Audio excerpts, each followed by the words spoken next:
Tenemos con nosotros a Helio Sánchez, superintendente de las AFP en la SBS, y vamos a conversar pues sobre todo este tema tan controversial de las últimas semanas sobre la expectativa de vida que utilizan las AFPs. Helio, ¿cómo estás? Gracias por venir a Rumbo Económico. Gracias por la invitación. Lo que ha entendido todo el mundo es que las AFPs, debido a una regulación de la superintendencia, utilizan para el cálculo de las pensiones una tabla de expectativa de vida que asume que las personas viven hasta 110 años y que por lo tanto, como eso no es lo que ocurre en la mayoría de los casos, la gente se muere y parte de su fondo, según un informe que daba vuelta por ahí, se decía que en algunos casos un 30% del fondo no llegaría a aprovecharlo los aportantes, ¿no? Cuéntanos, ¿esto es así? ¿Qué es exactamente lo que ocurre? Porque es un tema bien complejo. No, muchas gracias por la invitación. Realmente no es así. Una tabla de mortalidad, lo que se utiliza es una tabla de mortalidad. ¿Qué es una tabla de mortalidad? Es simplemente una herramienta estadística que se utiliza, además de estimar la esperanza de vida, para calcular las pensiones, y las empresas de seguros lo utilizan para estimar las reservas que tienen que hacer para poder garantizar una renta vitalicia que le ofrecen a los jubilados. Entonces es una herramienta estadística donde te asigna probabilidades, y probabilidades, por ejemplo, una persona llega a los 65 años y una probabilidad de vivir un año adicional, y así sucesivamente hasta los 110. Esto no quiere decir que la tabla asume que la esperanza de vida es hasta los 110, eso no dice la tabla, ni tampoco dice que todos los peruanos vamos a vivir hasta los 110, eso tampoco lo dice. Lo único que dice es que hay una trayectoria en donde existe una probabilidad, aunque sea mínima, de que se llegue a los 110, nada más.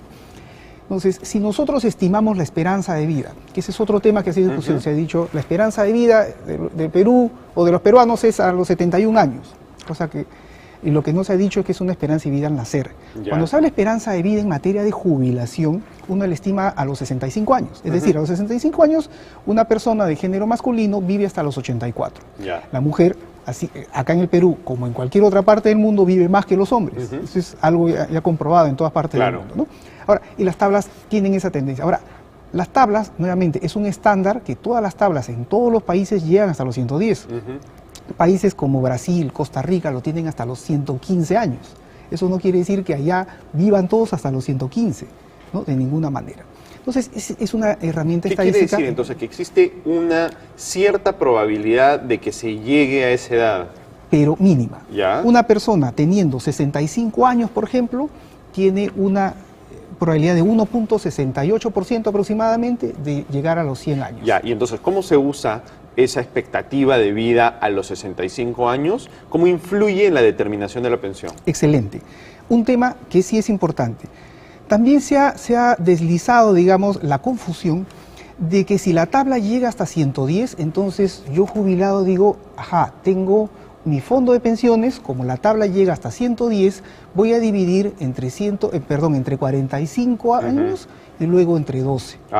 Obviamente, si hacemos eso, va a salir una pensión muy baja. Claro, eso es lo que todo el mundo está entendiendo, que eso pasa. Lógicamente, ¿no? Si eso fuera, que no es así, eso no sucede así, claro, lo lógico es decir, oye, reduce el alcance de la edad para que la pensión sea mayor. Pero no sucede. ¿Por qué? Nuevamente, al estimar la pensión, al estimar una renta vitalicia, hay probabilidades, nuevamente, es una tabla. Entonces se le asigna mayor importancia a los primeros años. La importancia que tiene, o sea, es como tener el valor en el tiempo, ¿no? Si 10 unidades ahora valen más que de aquí a 40 años, ¿no es cierto? Entonces, la tabla, y al calcular una renta vitalicia, le da más importancia a los primeros años, los primeros 20, 25 años, después de que uno se ha jubilado, por decirte los 65, los primeros 20, 25 años.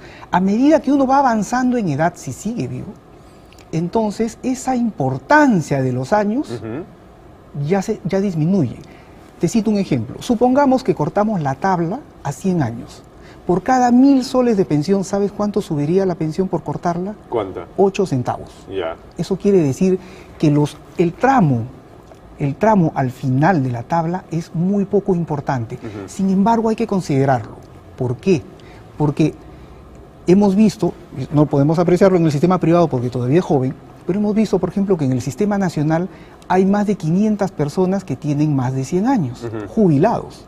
Entonces, si ya tenemos, mira, solo para graficarte, si ya tenemos un grupo de personas que han superado por lo menos 500, entonces hay que considerar esa posibilidad, aunque sea mínima, de que supere esa edad. Ya. ¿No? Ese es un poco el tema. Ahora, digamos, una persona en promedio, porque creo que esta es un poco la preocupación, o sea, la persona promedio que muere en la edad promedio, no a los 110 años. Es cierto que un buen porcentaje de su fondo, lo más probable es que no lo vea mientras esté viva. Es importante también el punto que tú mencionas. De lo que se está hablando nuevamente es de una modalidad entre varias que existen de retiro, que se llama retiro programado. Ajá. Más del 70% toma una renta vitalicia. Pero en este caso, en este ejemplo que también está dando vueltas, es el retiro programado. ¿Puedes explicarnos las diferencias entre los dos? Por supuesto. En una renta vitalicia, tú cedes el fondo de pensiones a esta compañía, y esta compañía lo que hace es te garantiza una renta hasta que fallezcas. Ya. Si uno fallece y tiene un cónyuge y hijos menores de 28 años o en edad de estudio, como establece ahora la ley, se les protege con una pensión. Ya. ¿No? Ese es un esquema estándar en todos los esquemas de seguridad social. O sea, yo me desprendo de fondo, pierdo el fondo, pero me garantizan la renta. Está garantizada tu renta. Entonces, normalmente, ¿qué hace el jubilado? Se despreocupa, ¿no? Hay varias modalidades, no es que solo sea una renta vitalicia, hay renta vitalicia en dólares que se ajustan 2% al año, en soles que se ajustan 2% al año. De acuerdo. ¿Y cuál es la otra modalidad? La otra es el retiro programado. El retiro programado, ¿qué sucede? Yo soy dueño de mi fondo y permanece en la AFP. La AFP me lo administra, pero yo cumplo 65 años y decido jubilarme. Entonces me calculan una pensión y me la dan durante esos 12 meses que yo tengo mis 65 años. Claro. Al año 66, yo como jubilado puedo decidir ir a la AFP y decir, vuelve a calcularme la pensión. Entonces mi pensión será distinta porque ya transcurrió un año. Claro. Ahora, esta pensión puede ser mayor si la rentabilidad ha sido buena. Si ha sido buena, perfecto, voy a tener quizás otra pensión, una pensión mayor. ¿No? ¿Qué es lo interesante? Lo interesante es que esta decisión es revocable, porque yo soy dueño. Entonces quizás a los 65 años me jubilé, recibí mi pensión por retiro programado y la rentabilidad ha sido muy buena. Entonces quizás yo como afiliado digo, mira, yo quiero evitarme problemas y lo que quiero hacer es tomar una renta vitalicia. Entonces a mis 66 años puedo tomar una renta vitalicia y me despreocupo del tema. O sea, es una decisión. De acuerdo, queda en manos del afiliado. Queda en manos del afiliado. Pero sigamos con el ejemplo, que llega hasta a la expectativa de vida. A los 65 años uno llega hasta los 84 y según lo que se ha mencionado no se ha consumido 30% del fondo. Claro, todos nos preocupamos. Lo que no se ha dicho, digamos, dentro de este cálculo es que una persona, si suma todas las pensiones que se muestran ahí, resulta que ha recibido 120%, o sea, más de 20% del capital con el que inició. Ya. ¿No? Es decir, por ejemplo, si yo empecé 250, de repente termino con 200, o sea, si sumo todas las pensiones hasta los 84, resulta que he recibido en valor nominal, etcétera, 295.000 soles. Ya. Y encima Pero me queda... eso no es por los intereses que dan, ¿no? Es por la rentabilidad. Entonces ya tuve un ingreso. No es que el mensaje no es que, oye, yo empecé con 250 y simplemente consumí 180, 190 y mira, no he utilizado. Hay una rentabilidad y ese es un poco el punto importante que tú has mencionado. Al quedarse en la AFP gana rentabilidad. Esa rentabilidad es lo que permite financiar las pensiones. Obviamente tiene que bajar. De acuerdo. Y queda un monto. Ahora, promedios son promedios. Entonces, la expectativa de vida, la esperanza de vida desde los 65 a los 84 es un dato promedio.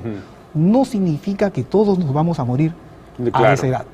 Es más, uno llega a esa edad y tiene 44% de posibilidades de vivir algunos años más. ¿No? Y los promedios nuevamente son engañosos, ¿no? De acuerdo, entonces, perfecto. Y es de acuerdo, un poco técnico, digamos, pensar que todos nos vamos a morir a los 84. Sí, de acuerdo, ¿no? De acuerdo, te entiendo. Perfecto, Elio, ha quedado muchísimo más claro. Te lo agradezco mucho, gracias por venir al programa. Muy amable por la invitación. Bien, nos vamos a una pausa y volvemos con Rumbo Económico.